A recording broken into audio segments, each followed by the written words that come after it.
they say to you, we're bringing it all in-house. So I got 6 months to figure this out.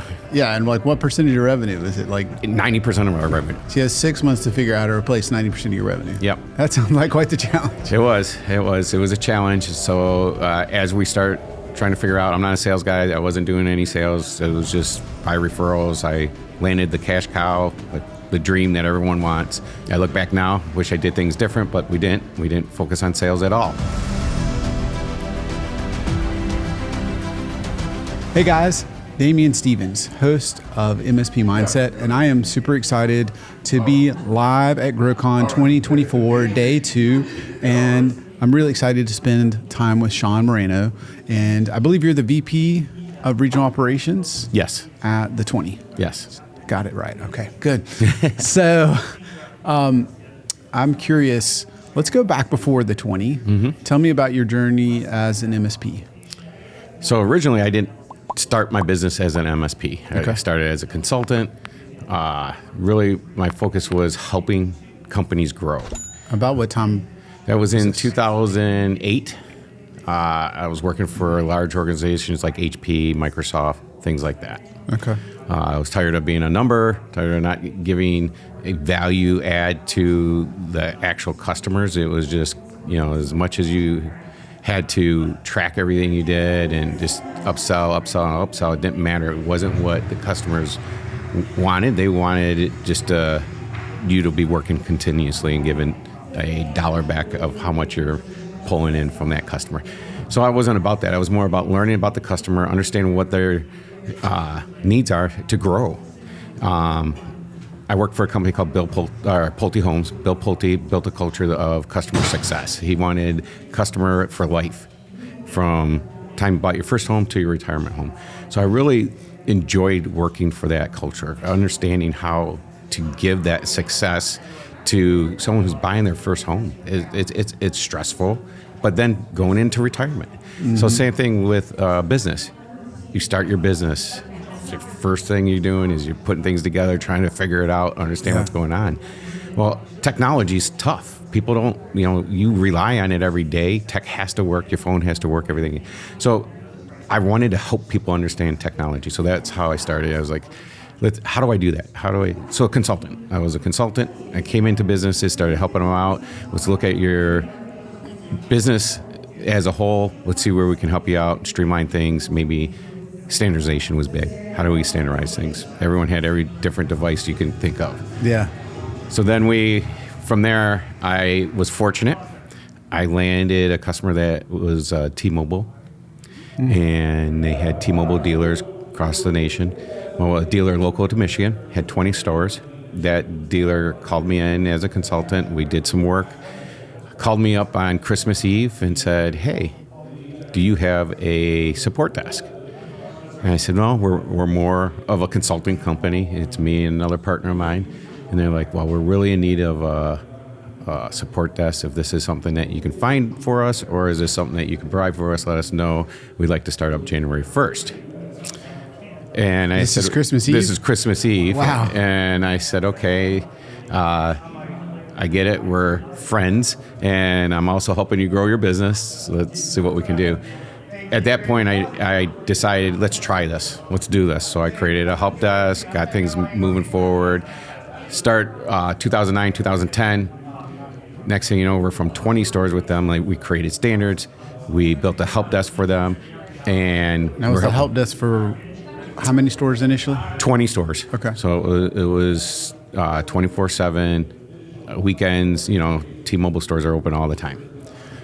After that happened, we helped grow to 40, 60, 100 stores. T-Mobile recognized what we were doing, started talking to other dealers at T-Mobile conferences, and next thing you know, we became the #1 dealer IT support for T-Mobile. So we grew overnight nationally in 1 year. So by 2011, 2012, we started supporting, I would say, most of every dealer T-Mobile had. Wow. I'd say 80%. So we'll go with 80% of the dealers in there. So I don't have any sense for what that is. You have any idea what that So we'll say 300 locations at the time. Wow. I don't know how many employees, but we're supporting across the nation. I had built the staff up, built a MSP that I didn't know about. I didn't even know what MSPs were. I worked in corporate world. Right. So next thing I know, I'm learning about MSPs, learning about how to build better help desk. And this was just help desk, not just help desk, monitoring or anything. Okay. Just coming in, answering the phone so that they could sell phones. They needed to be able to, if something happened to the computer, a customer sitting there, they need to be able to sell a phone. So that was our goal. We had to learn T-Mobile systems. We had to learn how they operated and support the store from internet all the way to the keyboard. Oh, wow. So what did that cause you to grow to at that stage? About how many folks at your company? So I went from originally starting off with 2 to, I think we had 24, maybe I'd say 15. So let's say 15 at that time. By 2016, I had 700 locations, 10,000 employees or 10,000 users we were supporting across the nation. So we were up T-Mobile? to all T-Mobile. We had a few verticals that we did get referrals from, and we were doing just small SMB, 10, maybe 15 employees. Nothing like T-Mobile. We built T-Mobile stores, so brand new stores. We built the infrastructure. We were out on the road constantly. So that was our start in the MSP world. Got us moving forward. The journey for that was exciting. I learned a lot. Grew that to 700 plus stores, thousands and thousands of users. Merger happened with Sprint. Next thing you know, all the T-Mobile dealers started merging with each other. They brought it all in-house. By 2019, I was losing my biggest customer. Wow. So, and how many folks did you have at that time? So I had 35 at that time. So they say to you some way, we're bringing it all in-house. Yep. And so I got 6 months to figure this out. Yeah, and like what percentage of revenue is it? Like it was 90% of our revenue. 90% of our revenue. Wow. We were. So you had 6 months to figure out how to replace 90% of your revenue. Yep. That sounds like quite the challenge. It was a challenge. So as we start trying to figure out, I'm not a sales guy. I wasn't doing any sales. It was just by referrals. I landed the cash cow, like the dream that everyone wants. I look back now, wish I did things different, but we didn't. We didn't focus on sales at all, you know. So met Terry from Marketopia. I need help. I don't know how to do this. So we built a plan. Worked on that plan, lost T-Mobile at the end of 2019, had to lay off family. I mean, literally family, people that worked for me that were family members. Oh, wow. You know, all the way down to, I think we had 3 people by the time, you know, end of 2019, maybe 4. So it was rough. Yeah. What am I going to do? How am I going to do things? So meanwhile, this was a 6-month period of 2019 that we had to figure this out. During that time, Terry's plan started growing, started getting some traction, you know, 6 months to get that growth machine going. So we got that going, and we're getting leads, we're getting things going. 2020 comes, and okay, we can do this. We're going to start getting back on our feet. 2020 hits. I'm like, now what? What is going to happen? You know, we're all at home. Best year ever. Customers, I need help. We're just whatever we can do to get people up and running. Okay? In the growth machine, they're calling, making sure that we're available. They're calling and I didn't even have salespeople at the time. I had to have techs answer, hey, go help the growth machine grow here. We need to get sales engineers to them. Go help them. Meanwhile, we're setting up people to work from home. Yeah. So I'm hiring. Now we're building. Our verticals are getting different types of verticals meant different type of standards. You know, we're used to T-Mobile only, so now we got to learn how we're going to support Sonic Walls, Meraki's, and all these different types of devices. Sure. So we're building this up. We're doing a great job at it. 2020 is devastating as everything was going on and all that. 2020 was probably the fastest growth year I ever had outside of the T-Mobile when we started getting in the stores. But vertical-wise, now I don't have one customer. I had, at that time, I got it up to 25 customers quickly. SMB, we're probably 500 endpoints, 600 endpoints. By the end of 2020, we're up to 1,000. By end of 2021, we're getting up to 1,500, 2,000 endpoints. So things are looking good. Then we started to... Let me interrupt you there. Yep, sorry. Yeah. So what do you attribute to that growing back? Like you lost it. You're down to 3. That's got to be incredibly tough. Yeah, it was tough. Let me start there. What was the biggest lesson learned? This episode is brought to you by Serbosity. I started Serbosity because I was an MSP that lost data because I thought backup success meant I could recover. And boy, was I wrong. If you've ever been there or anywhere close, you know how much your stomach turns over the thought of not being able to recover any version of the data for your client. Now, naively, I set off to build a better mousetrap and build a better backup product until finally I realized it's all about the people and the process. So you have a choice to make. Do nothing and bury your head in the sand, or level up your processes. Now you can do that by either hiring Serbosity, where we'll take all the workload of managing backups off of your plate and test your backups daily, weekly, monthly, and quarterly.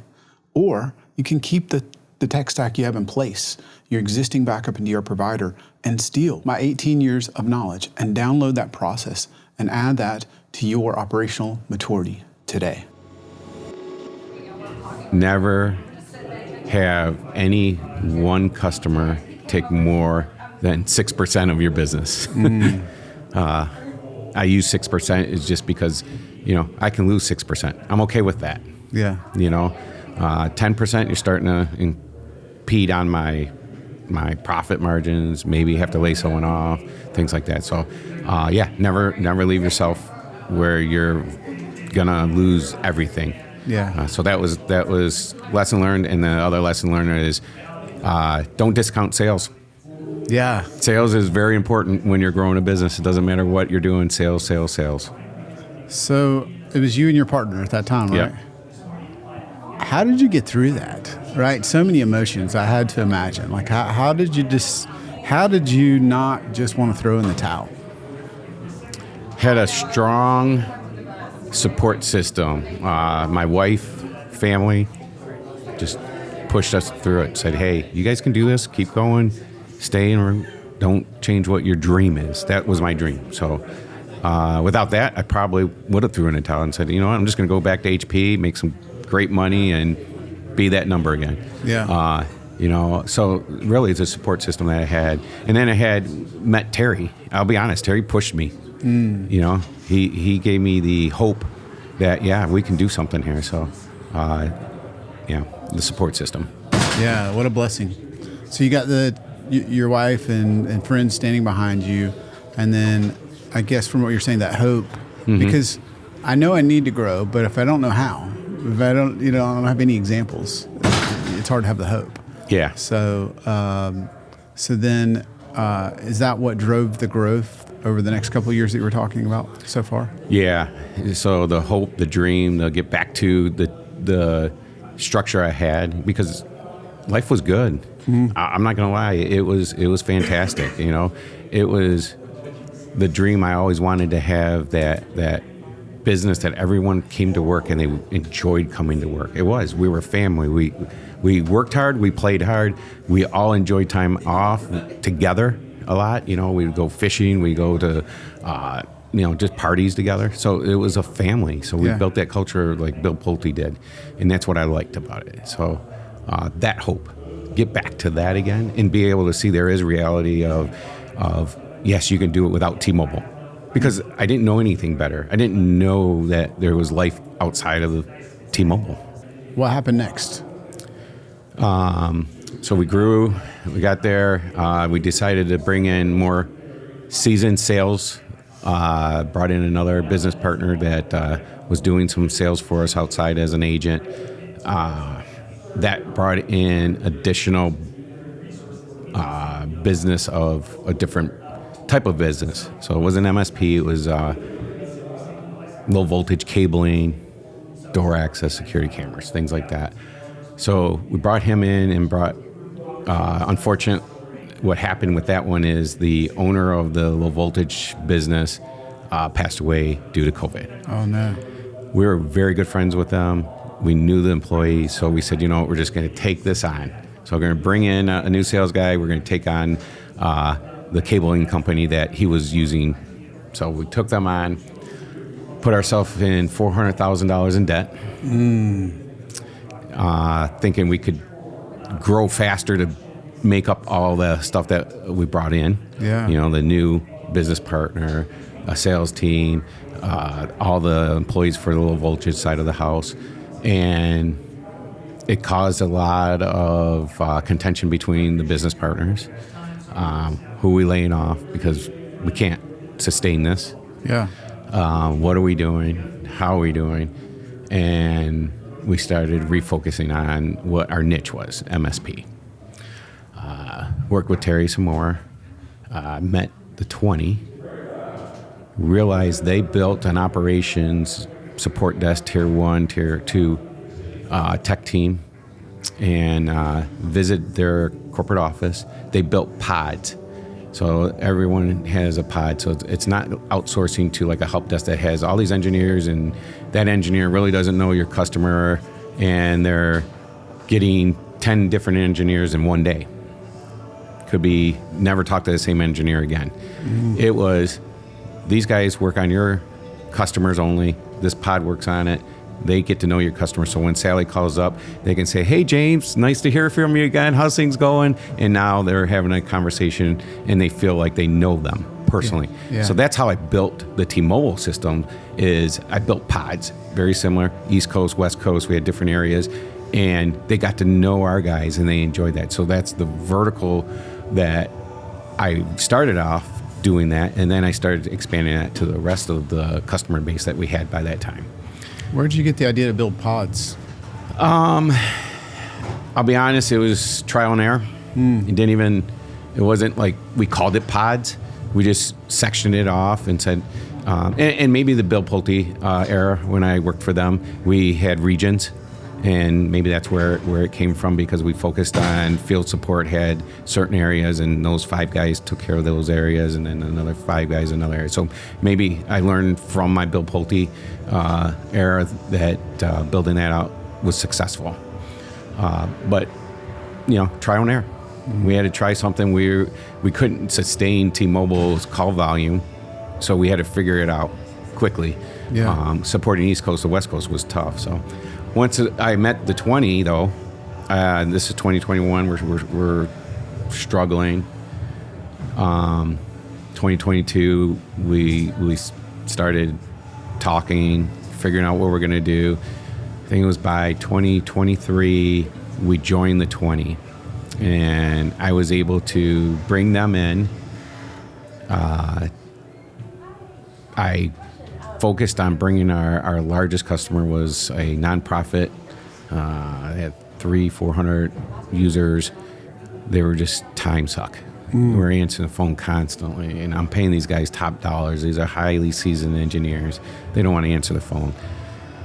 20 took 80% of the calls, at least, probably 90% of the calls. Wow. So now my engineers are now actually focused on projects. We're just enjoying life again, instead of just being that dreadful, pick up the phone. Why? Stop calling me, Sally. Yes, I know your password is this. Go ahead, we're changing it again. Yeah. So you hired the 20. You hired them to, I'm curious, take help desk calls, all of them, certain ones? Yeah, so we went down, we visited them, we seen the pod structure. I fell in love immediately. I said, hey, this is what I built. I love it. I love the culture. I love what you're building. Let's try it out. We needed someone to take, the calls to get our techs to actually be proactive, because that's what we sold, is proactive, but we weren't. We were reactive. All we're doing is firefighting constantly every single day. So we needed to be proactive. After we hired the 20, now our techs could focus on proactive. We could actually do that. I was working so hard in the business. I was taking calls. I was running on site, doing things. After the 20, I was able to now focus on the business. And that's where the growth came. That's where I was able to pick up the revenue. Now, I did use that opportunity to up-level my techs and shrink some of that because now we don't need those people answering the phones as much. So that's where we were able to take that, grow the profit back into the business, getting project work, getting the fun stuff. I call it the fun stuff because you're not answering the phone because Sally doesn't know her password today. Yeah. So it helped us grow. They had processes. They had membership was huge. Be able to reach out to people across the nation of the membership that they had and get the knowledge of a SharePoint project that maybe we never did. Amazing. Now I have 2 techs that somewhat know it, but now I have a dozen techs that can jump in and help out. Is this a discussion forum or a peer group or something else? A little bit of both. A peer group, there's a discussion forum. You can throw it in a chat. People answer it, pick up the phone, call, help you out. If I need a tech just to get on a call with us with a customer to explain something, we had a high-end tech that would be able to have that confidence when you're talking to the customer compared to our guys where, they knew it, but they couldn't talk the talk, right? Yeah. They were struggling through it. We could get it done, but these guys could talk the talk, and they felt confident with us when we're doing these projects now. So we could focus on the high value items and allow the help desk, the 20, take over all that just noise. So, and that's what they did for us. They took over the noise. They built it up. We became MSP of the year for the 20 in 2023. And what does that mean? So we were leaders of following the platform. So it is truly a platform. They give you all the tools you need, your processes. They build out the operations for you, and it's there. They have the support desk. They have the 24/7 picking up the phone. And that was the other thing. My techs are on call all the time, and they dreaded it because there's only a handful of them. Yeah. Now, 24/7 help desk, they're answering a call. They're 90% of the calls being answered by them, they're fixed in the first call. So at night, something comes through, they're calling the ISP. They're calling the customer up saying, hey, you have an outage. ISP says it's going to be ready for you in the morning. Or they're letting us know right away saying, hey, you got to be out there first thing in the morning. So now we can be proactive. So that was huge to our techs. They're like, oh my God, I don't have to be on call. I don't have to answer the phone 24/7. Right. So those things were great value add to our techs. So all in all, we were able to now do the fun projects, the value added projects, and increase our profit tremendously. We went from negative $400,000, and by 2023, we're profit of $600,000. Wow. So maybe a little bit more than that, so now $1 million swing in profit in a year. That's huge. That's huge. crazy. Yeah. And it. And about how many employees did you have at the time? So at the time of hiring the 20, or I guess you're talking about by the end of 22, 23. Yeah. So we had, I want to say 10, 12 employees. And then that's the time of that negative 400 to positive. Yeah. I mean, $1 million swing at 10, 12 employees. Yeah. That's big if you're at 50 or 100. Yeah. But that's, I don't know, how did that feel? It felt good, right? It felt good. It actually proved that we could do it. It was like, wow, we did it. Just my family pushing us through this. We're able to take that swing and push revenue up that high and back to, we'll call it T-Mobile era. Yeah. Those are the things that excited me. Mm-hmm. And we were actually helping people more than just T-Mobile. We were helping several customers. You're talking 25 to 52 customers, overnight. We're helping everyone grow their business. So the time of 2020 to 2024, people were trying to figure out how to get back on their feet. Yeah. And we helped them do that. We were able to quickly help them do that. So that helped. The growth machine helped push those people to us. The 20 helped us be able to support those people and take them on and not have to hire. Hiring was tough. It was really tough. It was, we were going through techs constantly. The Detroit area grew in tech. Salaries went up. Now I got to pay more money. I still have contracts that are still only, you're collecting X amount of dollars from back in 2016. Yeah. We never upped our pricing. We should have. We didn't. And then I met Terry and we started up in our price, but still your techs now are asking for a higher dollar, and you couldn't survive if you didn't grow. Yeah. So we were able to grow that way. It was fun, and I didn't know what I wanted to do.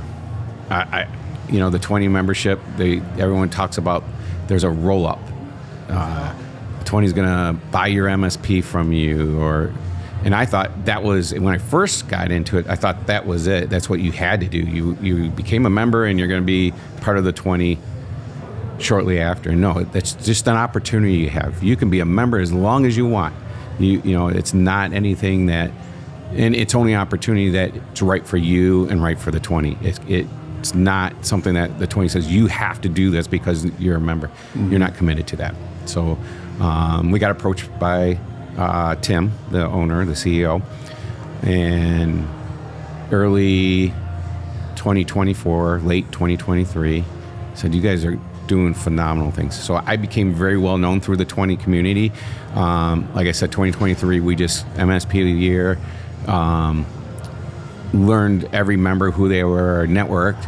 I treated everyone like they were my employees down at the help desk level, so that it's really our team's integrated.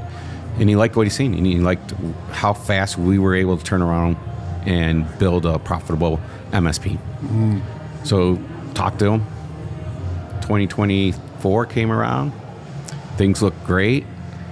We were doing good. We're like, is it something we want to do or not? And, I started meeting more and more of the 20 executive team, the leadership team. I'm like, wow, I really like this. This sounds like something I want to be part of.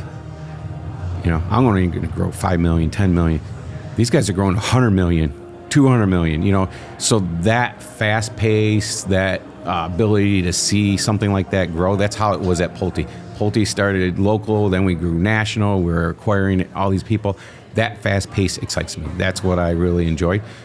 So it made sense. We talked, things worked out.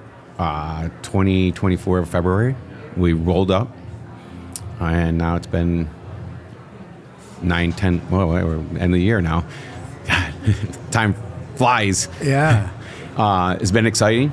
It's been a great transition. Customers love it. Our employees love it. We get things done.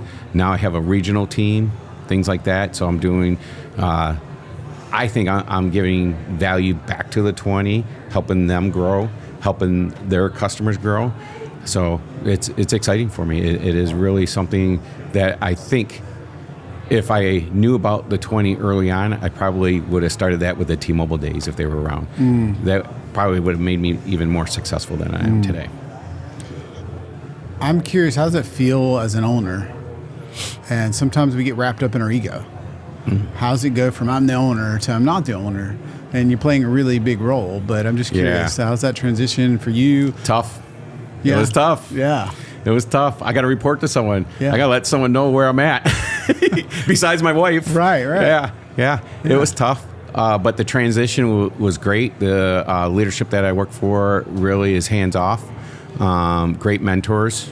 They're there for us. I feel like I am still an owner because I'm running the regions. So I'm held responsible, just like I was as my own owner. So ownership, I just don't have the flexibility, I guess, to make this is the way we're going. Now it's okay, we have to follow standards, we have to work as a group, we have collaborative, which I enjoy. I didn't have that. As an owner, you're really just you and maybe your business partner, if they're technical, and you're making decisions kind of by yourself. Yeah. Now we have a team. I have peers, we sit down, we talk about it. Is this the right thing to do? Should we, so it gave me a little relief. Yeah. I don't have the shoulder stress anymore. I don't have to make sure my employees get paid. I don't have to make sure everyone has a job tomorrow. I don't have to customers calling and I can't take a vacation because literally I have to be there. Now I can take a vacation because I have peers. I have people that can help me out. I can go on vacation, turn my phone off and not worry about it. Everything works great. I recently had a death in the family. Sorry to hear that. Yeah. It was something close to us. Our family had to take time off for I'd say from last week in October to about 2 weeks into November. If I had my own business, I don't know how I could have done it. having the 20, I didn't have to worry about it. Being there with the 20. I just shut my phone off, dealt with what I had to deal with, family members, getting everyone where we needed to be. Today I'm here. Sorry, a little teary-eyed. No, that's. I think people miss that, right? What struck me earlier on is you took on the low voltage company, $400,000 in debt. Yeah. Because so many people like you in this industry are trying to care for others, and then it's so hard to care for ourselves. Take 100%. care of ourselves, right? Because we're always doing for others. And I think that's the part that I missed, and most of us are still missing, is, there's a financial component, hopefully a good one, to an exit, right? Yep. But what if you need that time off? What if, something happens with somebody close to you and you need that time, or your health declines, Yep. or just other things? Like, I think we often sit back and go, I'm going to wait till everything's in a perfect state before I even consider looking at what an exit looks like, instead of saying, why don't I run this in a way that I'm prepared, and so that I could, if something, God forbid, happens, maybe I could be in a spot where I could take that time off. Yep. Yeah, for sure. And you talk about, I look at, you're never prepared to have a child. Right. People say, I'm going to just wait. I'm going to build my pocketbook, make sure I have money in the bank, make sure I have the house, make sure we're married, make sure we have everything. I was going to wait till I grew up, but yeah, and same with me. At 23 years old, here I am. I'm a parent now. Yeah. You're not prepared for that. Right. So, and even there, you have what are you doing? Let's try this out. Yep. All right, I'm changing diapers now. Let's figure this out. You know, now they're going to college, and now they have a family. Now you have grandbabies. It's just, that's the same way in the business. It was the same way when I started the business. It's hey, I want to try this. Not sure I'm prepared. I was fortunate to have a wife that backed me and said, yeah, quit HP. You're making tons of money, but yeah, go ahead. Yeah. Go try this. Yeah. So, I relate to it as really starting a family, and that's what I did. I started a family. All those employees are my family. All my employees here at the 20, we're family. My peers are our family. We really support each other and help each other out. So, it's tough, ups and downs of life. Yeah. I'd like to tie something together. Let's imagine that if you're like me, you'd have made more at HP than you ever paid yourself. 100%. But let's imagine that somehow the last decade you could have worked at HP versus doing this, and maybe what you exited for, maybe they wash, maybe they're the same, or maybe I'm hoping to get better. But let's imagine they're the same. Yeah. So we're kind of taking money out of it. Can you imagine if you'd stayed there and done that, like what your life would have been differently, what you would have missed? I'm not sure I can imagine that, but I can speculate that I would be just doing a job. Yeah. I'm not passionate, don't have the passion, coming, doing my 8 hours and leaving. Yeah. And that's where it was when I left. It was just, I had a boss in California that I don't even know his name anymore. He didn't put anything on me. I wanted to be able to give back to people, and someone remembers Seann Moreno. Yeah. And at that time, Data Tech Cafe. Even to this day, people come up to me. I had a customer of mine was on a plane, and one of my old employees was on the plane and sitting next to him, and he's asking him what he does, and the guy says, "Oh, I work in IT," and my customer goes, do you know Seann Moreno from Data Tech Cafe? Why would this guy even ask that question? There's thousands of people. Yeah. He goes, oh my God, I used to work for Data Tech Cafe. He helped me grow here. I'm now a cyber security analyst and all this stuff. And just be able to know that happened, and he texted me that day, that's what made me feel good. HP, never would have happened. Yeah. I maybe mentored a couple employees, but you wouldn't have had that experience. Yeah, the level of impact. Yes. That you've had since then. 100%.